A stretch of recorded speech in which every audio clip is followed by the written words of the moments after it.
자, 그러면 이제 우선 변제권을 볼까요? 우선 변제권 넘어갑니다. 592쪽이에요. 이건 보증금 회수에 관한 문제이기 때문에 우선 변제권은 보증금의 회수에 관한 문제입니다. 그럼 여러분들이 우리 민법 시간에 지금 현재 물권편 들어가셨나요? 들어갔는데 담보물권 들어갔어요? 아직 안 들어갔습니까? 지금 어디 하는지도 모르겠죠, 지금? 예, 어디 하는지도 모른다. 그게 아주 지극히 정상입니다. 일단, 진도 어디 나가는지 나도 모르고, 너도 모르고, 다 몰라요. 어쨌든. 그러니까. 나중에 이게 민법에서 들어봤는지, 중개법에서 들어봤는지, 이것도 기억이 안 나요. 어디서 듣긴 들은 것 같은데, 그게 구분이 안 갑니다. 근데 이게 이제 차츰차츰 시간이 돼야지 지나가야지 여러분들이 이제 각이 잡혀요. 이게. 좋습니다. 우선 변제권은 이제 담보물권의 원래 특이한 요력이에요. 담보물권. 그럼 담보물권은 저당권, 질권, 유치권이 있죠. 그래서 이 담보물권의 특이한 요력입니다. 그러니까 우선 변제권이란 말은 그거예요. 우선적으로 변제를 해준다는 얘기죠. 그래서 주택이 경매로 넘어갔어요. 또는 압류부동산 공매라는 게 있는데 주택이 경매로 넘어갔을 때 임차인이 자기보다 뒤로는 권리자죠. 후순위 권리자, 기타 채권자에 우선하여 변제받을 권리. 그러니까 임차인이 자기보다 뒤로 오는 권리자보다 먼저 보증금을 배당받아갈 권리예요. 이것이 우선 변제권이다. 원래 우선 변제권은 담보물권의 특이한 요력이에요. 그러니까 물권의 인정, 담보물권에만 인정이 되고 있었는데 이거를 등기도 없이 우리 임차권에도 인정해 준 거예요. 그래서 법 원칙에는 물권은 채권에 우선한다는 말 아시죠? 이 말이 있어요. 그게 대원칙이에요. 법원칙에는. 그러니까 예를 들어서 이 주택이 1번에 저당권 들어왔고 2번에 임차권 들어왔고 3번에 예를 들어서 근저당권이 들어왔다. 그럼 저당권, 근저당권, 우선변제권이 있거든요. 있는데 요게 만약에 이대로 이제 경매가 진행됐는데 낙찰이 여기 채권금액 1억이고 임차권도 보증금이 1억이었고 근저당권도 채권금이 1억이었는데 낙찰이 만약에 2억 5천에 낙찰이 됐다. 그럼 배당을 할 때 요 임차인이 우선 변제권이 없다면 일단 저당권자한테 1억 배당하겠죠. 그 다음에 근저당권자한테도 1억 배당하겠죠. 그 다음에 남는 금액이 있을 때 임차인한테 배당을 해주든가 말든가 하겠죠. 그죠? 이게 원칙이에요. 그러니까 근저당권은 물권이고 임차권은 채권이기 때문에 물권은 채권에 우선하기 때문에 여기가 먼저 들어왔지만은 근저당권은 먼저 배당하는 게 맞다란 얘기죠. 근데 이 룰을 깨버린 게 뭐다 봐도 또 우선 변제권이에요. 그래가지고 임차인이 만약에 우선 변제권의 요건을 갖췄잖아요. 갖추면 근저당권자 물권이지만 물권적 효력을 인정합니다. 그래가지고 이 자기보다 뒤로 오는 권리자보다 먼저 배당을 받아간다는 얘기죠. 그래가지고 저당권자 1억 배당하고 임차인 1억 배당하고 남는 금액 갖고 이제 근저당권자 배당한다는 얘기죠. 이해되세요? 그렇게 되는 거예요. 그래서 이게 바로 우선 변제권이다. 그럼 임차인이 후순위 권리자, 기타 채권자의 우선하여 변제받을 권리, 우선 변제권을 갖기 위해서는 요건이 대항력이 있어야 돼요. 대항력이 있어야 됩니다. 그럼 대항력은 대항 요건을 갖추면 다음 날서부터 발생한다고 했죠? 대항력이 있어야 되고 계약서의 확정일자라는 걸 찍으셔야 됩니다. 그러면 아주 좋은 효력이 발생하는데 확정일자라는 것은 날짜가 찍힌 도장이라는 거 아시죠? 이게 그래갖고 이제 임대차 계약서가 있지 않습니까? 그러면 우리 동사무소 가서 많이 찍죠? 그래가지고 여기 임대차 계약서 해가지고 여기다가 동사무소에서 이렇게 여백에다가 사각형으로 찍어주죠? 그래갖고 사각형인데 요걸 자세히 들여다보면 날짜가 큼직하게 써 있어요. 2021년 12월 28일. 그래갖고 1년 번호가 들어가고 어디 동 주민센터 이렇게. 그래갖고 이렇게 딱 찍혀 있습니다. 그러니까 이게 확정일자인데 이 의미는 이 날짜에 이 계약이 있었다는 걸 증명을 하고 있는 거예요. 이 날짜에 계약이 있었다. 이게 이제 확정일자입니다. 저는 이거 대학 다닐 때요. 확정일자란 말이 정말 어려웠어요. 우리 법대 과정에서 확정일자가 어디서 처음 나오냐면 여러분들 시험범위에 빠져 있는데 채권 총론에서 처음 나와요. 여러분들은 채권 총론의 시험범위에 빠져 있죠, 지금. 이렇게 빠져 있는데 채권 총론에 채권양도편이 있거든요. 채권양도에서 이게 확정일자란 말이 처음 나와요. 확정일자부 채권양도란 말이 나와요. 근데 교수님이 설명을 하면서 그냥 훅 지나간 거예요. 그래갖고 이게 확정일자가 뭔가 그 어린 나이에 본 적이 없었거든. 이거를. 그래갖고 애들한테 주변 애들한테 물어봐도 애들도 모르고 다 몰라. 너도 모르고 나도 모르고 다 몰라. 이게. 그래갖고 아주 어려웠던, 나중에 알고 봤더니 날짜가 찍힌 도장 하나 받는 거더만, 이게. 이게 확정일자죠, 이게. 그래갖고 지금 그 확정일자는 공증인 사무소 가서 찍어도 됩니다. 법원에 앞에 하면 공증인 사무소 있죠. 그 다음에 법원 등기과나 등기소 가서 찍어도 됩니다. 그리고 동주민센터 가서 찍어도 됩니다. 그냥 동사무소라고 편하게 하겠습니다. 원래는 확정일자가요, 여기서 받았어요. 공증인 사무소하고 등기소만. 근데 지금 동주민센터에서 마음대로 찍고 있죠. 이거는 우리 개공이 선행을 한 결과 중에 하나입니다. 인천에서 그 중개업을 하던 분이었거든요. 인천. 그래갖고 부동산 무료 상담을 이분이 해주고 있었는데, 확정일자만 찍으면 아주 좋은 효력이 발생하거든요. 근데 좋은 효력이 발생하는데, 이거를 서민들이 자꾸 상담을 하는 중에 보니까 안 찍더라 이거예요. 그래갖고 확정일자를 왜 안 찍었느냐 하고 물어봤더니, 공증인 사무소는 변호사 사무실이에요. 등기소는 법원이죠. 그러니까 변호사 사무실이나 법원에 가면 돈이 무지하게 드는 걸로 생각했던 거예요. 그래갖고 돈 들어갈까봐 확정일자로 우리 서민들이 안 찍어갖고 아주 피해가 막심했죠, 이게. 그래갖고 제 친구 이거 실화인데, 제 친구 아주 못된 놈이 있거든요. 그럼 신혼 때 있잖아요. 지 와이프한테 아니라는 말로 사기친 거지. 나 확정일자 찍으러 가야 된다. 이거 15만 원이 됐다. 15만 원. 지금 동사무소에 600원이 찍죠? 무료로 찍어주는 데도 많아요. 그죠? 그래갖고 야, 꽁돈 생겼다. 우리 세자님. 그때 15만 원 엄청 컸어요. 엄청 컸습니다. 15만 원. 내 첫 봉급이 64만 원이었어요.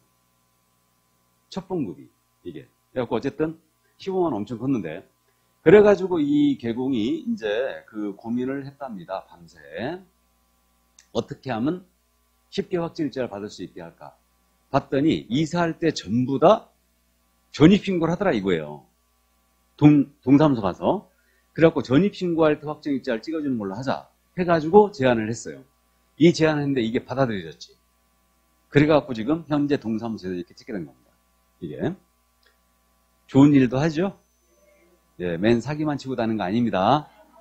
그래서 어쨌든 현재 확정일자는 이렇게 자유롭게 가서 받으면 된다. 그래서 무료로 찍어주는 데도 많고, 어쨌든 뭐 지금은 또 이제 확정일자 임대차 신고를 하기 때문에 의제가 되는 경우도 있는데, 이렇게 이제 여기서 찍으면 아주 좋은 효율이 발생해요. 자, 그런데 문제는 대항력이 있어야 된다는 거예요. 그래서 우리는 이제 실무과이기 때문에 이거를 날짜로 정확하게 이해하고 있어야 되는데, 자, 잠깐 연습해 봅니다. 조금 어렵지만.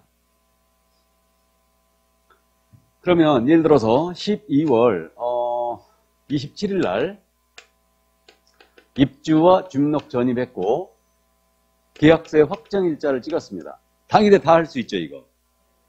전입하고 입주하고 확정일자 받고 당일에 다 받았어요. 그럼 요 임차는 아직 대항력을 취득 못했죠. 대항력을 취득 못했으니까 대항력 취득 시점에 대항력 취득 시점에 우선 변제권도 같이 취득을 하게 됩니다. 그러면 3박자를 갖췄지만 대항력이 없으니 대항력 취득 시점 12월 28일에 했죠. 요 시점에 우선 변제권을 취득해요. 0시에 취득하는 걸로 이해가 됩니다. 대항력과 우선 변제권을 동시에 취득하는 거죠. 맞습니까? 그럼 만약에 이 주택에 12월 27일 날 저당권에 설정 등기가 들어온 거예요. 12월 27일 날. 그러면 저당권 등기는 등기한 때로부터 우선 변제권을 취득해요. 저당권은 등기한 때로부터 우선 변제권을 취득한다.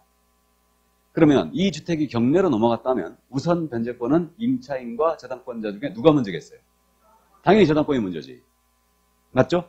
아직 임차인은 우선 변제권 취득 못했으니까. 근데 12월 28일에 만약에 이 주택에 저당권에 설정 등기가 들어온 거예요. 10월 28일에. 그럼 이때는 임차인이 우선 변제권이 먼저일까요? 저당권자가 먼저일까요? 임차인이 먼저다. 왜 그런지 짐작되시죠? 여기는 9시 넘어야 되죠? 근데 임차인은 0서부터 대항력 우선 변제권을 취득했습니다. 그러니까 임차인이 먼저예요. 그럼 임차인이 먼저라는 얘기는 임차인이 다 받아가고 남는 금액이 있을 때 저당권자가 배당받아간다는 얘기죠. 그 얘기입니다. 그런데 만약에 12월 27일 날 입주와 중록 전입을 임차인이 했어요. 했는데 계약서의 확정일자는 12월 30일 날 확정일자를 받은 거예요. 12월 30일 날 확정일자 찍었습니다. 근데 이날에 저당권에 등기가 들어온 거예요. 이 주택에. 이날에. 그럼 이때는 우선 변제권은 임차인과 저당권자 중에 누가 문제일까요? 네? 저당권자가 문제다. 이때는 동순입니다. 이렇게 됐고 이렇게 됐으니까 이제 동순이에요.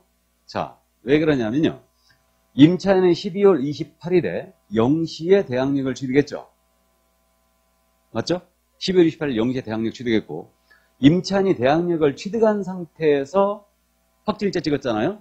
그럼 임차인 그날로부터 우선매권 취득해버려요. 그날로부터. 그럼 이날에 저당권도 들어왔으니까 저당권자도 이날에 우선매권을 취득했죠 지금. 그러니까 이때는 우회를 가할 수가 없다. 저당권자가 나는 오전에 했고요. 확정일자 오후에 받았다. 증명해도 소용없어요. 이건 동순위 배당이에요. 그러니까 동순위 배당이라는 얘기는 채권액에 따라 안 분배당한다는 얘기예요. 무슨 말인지 이해되시죠? 예를 들어서 이때는 동순위다. 그러니까 요는 그거예요. 임차인과 저당권자가 누가 우선매권이 먼저냐. 이 문제는 임차인이 언제 대항력을 취득했느냐. 요걸 잘 보면 알 수 있다는 얘기죠. 그러니까 3박자를 갖추되 임차인에게 대항력이 있어야 된다. 그래야 우선매권을 취득하고. 그러니까 대항력을 취득한 상태에서 만약에 확정일자 찍었다. 그럼 이때는 그날로부터 취득하게 되고 저당권도 이날에 들어왔으니까 동순위 배당이에요. 이걸 거꾸로 뒤집어 보면 더 확실해져요. 예를 들어서 임차인이 12월 27일 날 계약서에 확정일자 찍은 거예요. 먼저. 그럴 수 있죠. 입주 주민등록하기 전에 먼저 확정일자 찍는 거예요. 그럴 수도 있어요. 그리고 확정일자 먼저 받았어요. 받고 임차인이 12월 30일에 입주와 주민등록 전입을 한 거예요. 그럼 임차인은 아직 3박자를 갖췄으나 대항력 취득 못했죠. 그럼 이 임차인은 12월 31일 날 우선리권 취득하면서 대항력도 같이 취득하는 거죠. 그럼 만약에 저당권이 이때 들어왔다면 당연히 이때는 저당권자가 먼저 이기고 그 다음에 12월 30일 날 들어왔다면 저당권이 들어왔다면 이때는 당연히 임차인이 먼저 이기게 되는 거예요. 그러니까 3박자를 갖추되 임차인이 대항력이 있어야 된다. 이걸 명심하시기 바랍니다. 아셨죠? 근데 요 세 번째 케이스, 요 케이스에서는 임차인은 우선 변제권은 둘이 동순이죠. 저당권과 임차인이 우선 변제권은 동순이잖아요. 동순인데 대항력은 앞서요? 안 앞서요? 앞서죠. 그럼 대항력을 주장할 수도 있겠죠. 대항력을 주장하는 게 유리할 수도 있어요. 대항력은 앞서고 있어요. 저당권보다 이렇게 됩니다. 그래서 이게 요 날짜를 우리는 따져보잖아요. 실무 과목이기 때문에 돼요. 그럼 실무상 이런 일이 벌어질 수 있을까 없을까요? 있어요. 신축 주택 있죠? 여기 들어갈 때는 이런 일이 벌어져요. 그러니까 임차인이 임대인 앞으로 이전 등기가 되기 전에 미리 먼저 들어가는 거지 지금. 맞죠? 그럼 임대인은 자기 앞으로 이전 등기하고 저당 잡아야 되죠? 근데 임차인이 먼저 들어가는 거예요. 그러면요 임차인이 가장 선순위가 돼버립니다. 맞죠? 그러면 은행에서 저당을 잡지 돈 대출 안 해줘요. 임차인이 먼저기 때문에. 그래갖고 이제 특약을 거는 거지. 나 앞으로 이전 등기하고 내가 담보대출할 거다. 그때 꼭 한번 주민등록을 빼달라. 그러니까 3박자 중에 한 가지를 요건을 미달시키는 거지. 그래갖고 이제 특약을 걸고 임차인이 입주를 하게 돼요. 임차인이 그때 주민등록 안 빼주잖아요. 그럼 아주 머리 아파집니다. 굉장히 머리 아파져요. 그러면 이게 그래갖고 막 각서 쓰고 막 그래요. 이거 빼주겠다는 각서 쓰고 그렇게 하고 지금 진행을 합니다. 그래서 이제 그 점 이해하시고 다음 이 둘의 관계도 이해하고 있어야 돼요. 대항력과 우선물이 끄는 관계. 자, 그러면 이 둘의 관계인데 이게 주택이에요. 여기 임대인이자 소유자가 갑이에요. 여기 먼저 이 주택에 저당권이 먼저 들어왔어요. 저당권 설정위에 들어온 거예요. 그러고 나서 임차인이 들어왔어요. 들어왔는데 요 임차인의 계약기간이 아직 1년이나 남은 거예요. 계약기간이 남았습니다. 이 상태에서 갑이 경한테 이 주택을 팔았어요. 매매를 했습니다. 자, 그럼 이 경우에 요 임차인 을은 나 계약기간 1년 남았거든? 그러니까 1년 뒤에 이사 갈 거든? 하면서 요 병에게 대항할 수 있겠느냐 문제. 대항할 수 있다 없다? 있어요. 선순위로 저당권이 먼저 들어와 있지만 매매로 취득한 병이죠. 매매로 취득한 이 병에 대하여 대항할 수 있습니다. 왜 그러냐면 대항력 본래의 모습을 나타내는데 매매의 경우는 저당권이 소멸해야 하네요. 소멸하지 않죠. 그러니까 저당권은 물권이잖아요. 그럼 이제 간단하게 얘기해서 물권이라는 것은 누구에게나 주장할 수 있다고 그랬죠. 그럼 물권이기 때문에 원래 따지면요. 물권이라는 것은 이 물건의 가치에 중점을 두고 있는 거지 이 물건의 소유자가 누군지는 관심이 별로 없는 거예요. 무슨 말인지 이해되시죠? 그러니까 결국은 저당권은 매매의 경우는 아무 상관이 없어요. 그럼 이자가 상속으로 취득해도 마찬가지죠. 증여를 받아도 마찬가지예요. 저당권은 전혀 피해가 없다는 얘기예요. 맞습니까? 그러니까 대항력 본래의 모습을 나타내요. 그럼 매매나 증여나 상속의 경우는 우선 변제권의 문제는 생기지 않아요. 맞습니까? 자, 그런데 만약에 이 주택을 병이 경매로 낙찰을 받았어요. 경매로 취득했어요. 그럼 경매의 경우는 여러분들이 오늘 이제 공부하는데 저당권이 소멸한다는 거 아시죠? 그래서 경매의 경우는 저당권이 소멸합니다. 그럼 저당권을 소멸시키는데 여전히 임차인에게 이 병에 대하여 대항할 수 있게 한다면 이게 쉽게 낙찰이 되겠어요? 안 되겠어요? 안 됩니다.